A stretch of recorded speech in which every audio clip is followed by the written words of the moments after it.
திருவரங்க தமுதனார். அவர் தான் ராமானுஜ நூற்றந்தாதி 108 பாசுரங்களை இயற்றினார். அந்தணர்கள் ஒரு நாளும் காயத்ரி மந்திரத்தை 108 தடவை சொல்லணும். அதே போல பிரபன்னர்களான அத்தனை பேருக்கும் பிரபன்ன காயத்ரியை போல இருப்பது ராமானுஜ நூற்றந்தாதி. அதை இயற்றினவர் திருவரங்க தமுதனார். அந்த திருவரங்க தமுதனார் அவருக்கு ஆச்சாரியன் கூரத்தாழ்வான். அவர் இன்னும் கூரத்தாழ்வான ஆசிரியிக்கல. அதுக்கு முன்னாடி என்ன நடந்தது, எப்படி அவர் கூரத்தாழ்வான ஆசிரியித்தார் அப்படிங்கிறத சொல்றேன். இந்த திருவரங்க தமுதனார் அந்தணராக இருக்கிறார். உத்தம நம்பி அவருடைய வம்சம், அதாவது திருவரங்க தமுதனார் அவர் அந்தணராக இருக்கிறார். அன்னைக்கு காலத்தில் அவரிடத்துல தான் திருவரங்கம் சாவி கொத்து இருந்தது.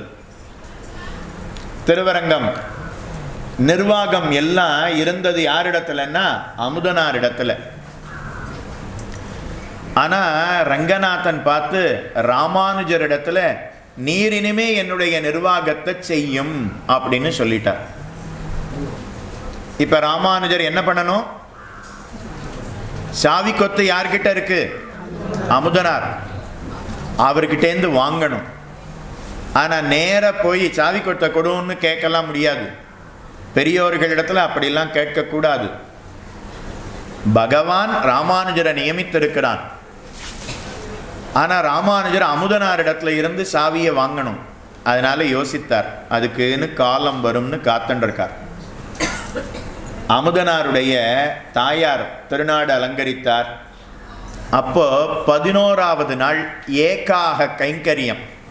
11வது நாள் ஒரு அந்தணனுக்கு சாப்பாடு போடணும். அப்படி சொல்லும்போது அந்த அந்தணனுடைய உடலை பார்த்து இதம் பிரேதம் இதம் பிரேதம் அப்படின்னு சொல்லியே எள்ளு ஜலம் எல்லாத்தையும் போடணும். அந்த பிரேத்தமாவே அவர் இருக்காராம். அன்னைக்கு அவருக்கு நாம நிறைய சாப்பாடை கொடுத்து அவருக்கு தானத்தை கொடுத்தோம்னா அது பித்ருக்களுக்கு போய் சேருமா. இவர் திருப்தி அடைந்தால் அவ திருப்தி அடைஞ்சிட்டான்னு அர்த்தம். இவர் திருப்தி அடையலைன்னா அவ திருப்தி அடையவில்லை, அடையப்போவதில்லை. 11வது நாள் ஒரு அந்தணர் கிடைக்கணுமே. அமுதனார் தேடுறார், ஒத்தரும் வரல, ஒத்தரும் வரல. ஏன்னா அவர்களுடைய பாப்பமெல்லாம் இவர்கிட்ட வந்துடும். தானம் கொடுத்தோம்னா நம்ம பாப்பம் போயிடும், ஆனா வாங்குறவருக்கு தானம் வரும்.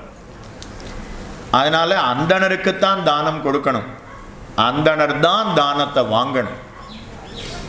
ஏன்னா அவர் வேத மந்திரங்களை சொல்ல சொல்ல சொல்ல அவருடைய பாப்பம் கழியும். இருக்கட்டும், இப்போ அதை விட்டுடுவோம். இப்போ ஒரு அந்தணரும் கிடைக்கல. அதனால அமுதனார் நேர ராமானுஜர் இடத்துல போய் என்னுடைய தாயார் சார்த்தம் 11வது நாள் ஏகாக கைங்கரியத்திற்கு நீர் ஒருத்தரை அனுப்பணும் அப்படின்னு கேட்டார். உங்ககிட்ட தான் நிறைய சீடர்கள் இருக்காளே, சிஷ்யர்களிடத்துல இருந்து ஒருத்தரை அனுப்பும்னு சொன்னார். சரின்னு ராமானுஜர் ஒத்துக்கொண்டார். யாரை அனுப்புறது அப்படின்னு பார்க்கிறார். பார்த்தா பக்கத்துல கூரத்தாழ்வான் இருந்தார். நீர் போயிட்டு வாரும்னு சொல்லிட்டான்.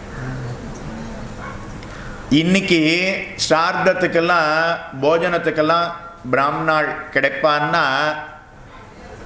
எதுக்குமே வழி இல்லாதவா, வேதம் இல்லை, திவ்ய பிரபந்தமா இல்லை, ஏதோ ஒரு கோவில் கைங்கரியம் இது அப்படின்னா அதுவும் இல்லை, பிறப்பால அந்தணர், அவ்வளவுதான். அப்படி இருக்கிறவாளை தான் இன்னைக்கு சார்த்தத்துக்குன்னு கூப்பிடுறோம். அப்படி இருக்கிறவா தான் கிடைக்கிறா. ஆனா அன்னைக்கு காலத்துல அப்படிலாம் இல்லை. கூரத்தாழ்வானை பார்த்து நீர் போயிட்டு வாரும்னு சொன்னாராம். நம்மளையெல்லாம் யாராவது சார்த்தத்துக்கு கூப்பிட்டாலே அவ்வளவுதான், தொலைச்சிருவோம் அப்படின்னு நாம நினைக்கிறோம். ஏன்னா அது என்னவோ தாழ்ந்த காரியமாக நாம நினைச்சுன்னு இருக்கோம். சார்த்தத்துக்கு ஒருத்தரை ஒரு அந்தணரை வரித்தால் அந்த அந்தணர் மறுக்கவே கூடாது. இப்போ ஸ்ரார்த்தத்தை பற்றி சொன்னேன்னு வச்சுக்கோங்க, நம்ம பாடு நமக்கே இப்போ ஸ்ரார்த்தம் பண்ணுற மாதிரி ஆகிடும். அதனால் அதை விட்டுடுவோம். நம் கூரத்தாழ்வானை பார்த்து நீர் போயிட்டு வாரும்னு சொன்னார். கூரத்தாழ்வான் காதில் ஏதோ ஒன்று சொன்னார், ரகசியமாக ஒன்று சொன்னார். அதை சொல்லணுமா வேண்டாமா? அதுதான் ரகசியம்னு சொல்லிட்டேனே, அதை தெரிஞ்சுக்கணுமா? அவ்வளோ ஆர்வமா உங்களுக்கெல்லாம்? கூரத்தாழ்வான் அதே போல ஸ்ரார்த்தத்துக்கு போயாச்சு. அதே போல இதம் பிரேதம் இதம் பிரேதம்னு சொல்லி மந்திரங்கள்லாம் சொல்லியாச்சு. அவருக்கு பிரசாதம் கொடுத்தாச்சு. அவர் நன்னா சாப்பிட்டுட்டார். இப்போ அந்த கர்த்தா கேட்கணும், திருப்தோசி, தேவரீர் திருப்தி அடைந்தீரா அப்படின்னு கேட்கணும். சாப்பிட்டவர் என்ன சொல்லணும்? திருப்தோஸ்மி அப்படின்னு சொல்லணும். திருப்தோஸ்மின்னு சொல்லிட்டா பித்ருக்கள் திருப்தி அடைந்தார்கள்னு ஆயிடும். இப்போ அமுதனார் திருப்தோசி அப்படின்னு கேட்கிறார். இன்னைக்கு எல்லாம் வாத்தியாரே திருப்தோஸ்மின்னு நீர் சொல்லும், திருப்தோசின்னு நீர் கேளும், நீர் திருப்தோஸ்மின்னு சொல்லும்னு சொல்லிடுவார். அன்னைக்கு காலத்தில் அப்படிலாம் இல்லை. இப்போ இவர் என்ன சொல்லணும்? கூரத்தாழ்வான் திருப்தோஸ்மி அப்படின்னு சொல்லணும். அதிருப்தோஸ்மி அப்படின்னா எப்படி இருக்கும்? அப்படி சொல்லலை, பேசாமல் இருந்தார், வாயே திறக்கலை.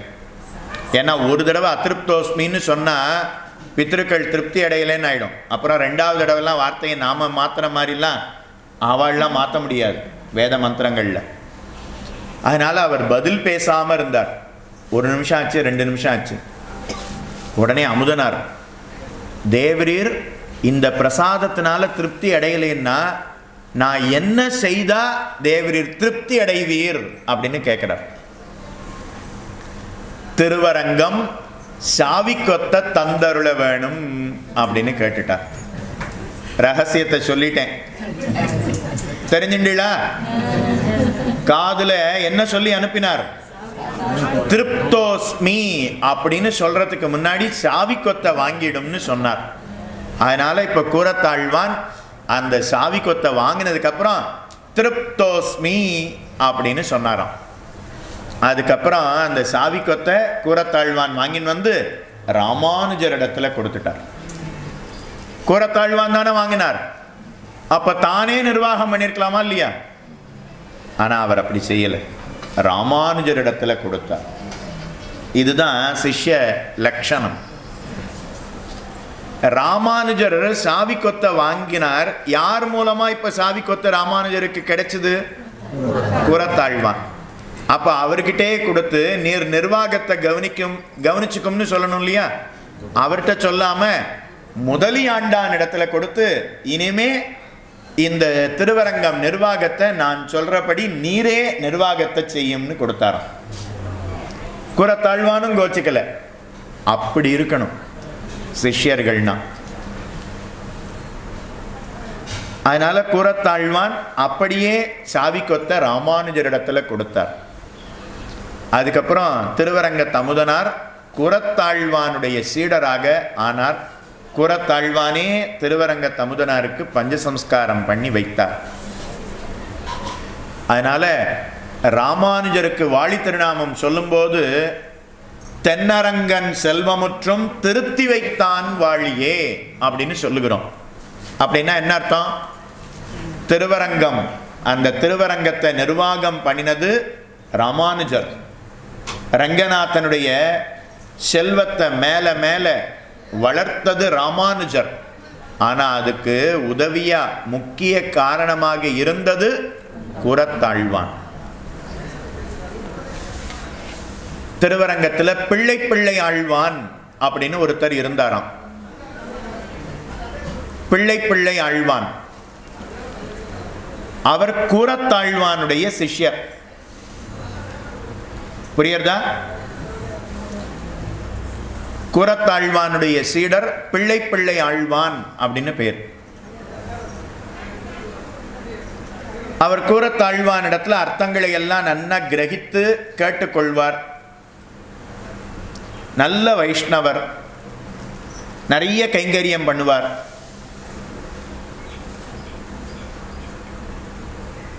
ஆனா சில சமயம் பாகவத அபச்சாரப்படுவார்.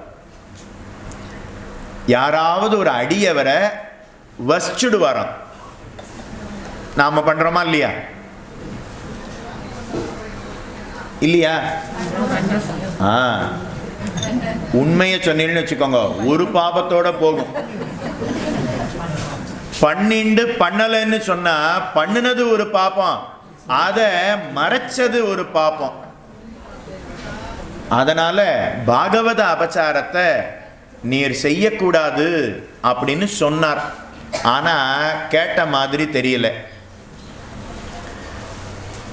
அதனால என்ன செய்வது அப்படின்னு யோசித்தார். ஒரு நாள் சூரிய கிரகணம், சந்திர கிரகணம் வரும் இல்லையா? இந்த கிரகண காலத்துல கிரகணம் முடிஞ்சதுக்கு அப்புறம் தீர்த்தமாடி அந்தணர்களுக்கு தானம் கொடுக்கணும். பண்ணிட்டு இருக்கீங்களா? பண்ணுங்கோ. பண்ணிட்டு இருந்தீள்லையா? உங்க தகப்பனார் காலத்துல, தாத்தா காலத்துல, பாட்டனார் காலத்துல பண்ணியிருப்பா, நீங்களே பார்த்துருக்கலாம்.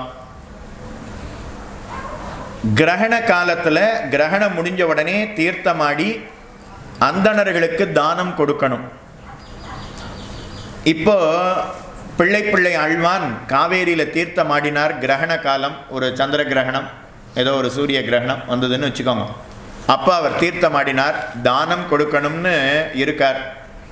அப்போ யாராவது ஒரு அந்தணர் கிடைப்பாரான்னு பார்க்கிறார். அப்போ கூறத்தாழ்வான் நேர வந்து எனக்கு தானம் கொடும் அப்படின்னு கேட்கிறார். சுவாமி, என்னுடைய சொத்தே உம்மோடது தான், ஆச்சாரியனுடையது தான், சிஷ்யனுடைய சொத்து, நாம் போய் உமக்கு எப்படி தானம் கொடுப்பது அப்படின்னு கேட்கிறார். இல்லை, ஒரு தானம் நீர் கொடுக்கணும். என்ன தானம்? பாகவத அபச்சாரப்படமாட்டேன்னு எனக்கு வாக்கு தானம் பண்ணும் அப்படின்னு கேட்டாராம்.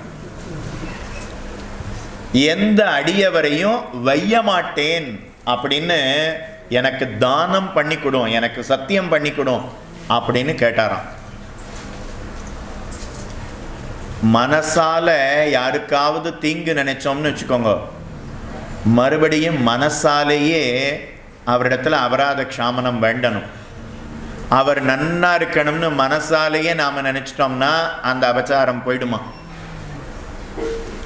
கையால ஒருத்தர் அடிச்சோம்னு வச்சுக்கோங்க, அதை நாம செய்ய மாட்டோம். ஏன்னா அவர் திரும்ப அடிச்சுடுவார். பயம். நாம ஒரு அடி கொடுத்தா அவர் 4 அடி கொடுப்பார். நாம காலால உதைத்தா அவர் திரும்ப 4 தடவை நம்மளை உதைச்சிடுவார். அதனால அதை செய்ய மாட்டோம். மனசால அபச்சாரப்பட்டா மறுபடியும் மனதாலேயே அபராத க்ஷாமனம் வேண்டி அவர் நன்னா இருக்கணும் அப்படின்னு சொல்லிட்டு ஸ்ரீமதே ராமானுஜாய நமஹா அப்படின்னு 12 தடவை உச்சாரணம் பண்ணோம்னா மனதால பட்ட அபச்சாரம் போயிடும். அப்போ வாக்கால படக்கூடிய அபச்சாரம் மட்டும் பாக்கி இருக்கு.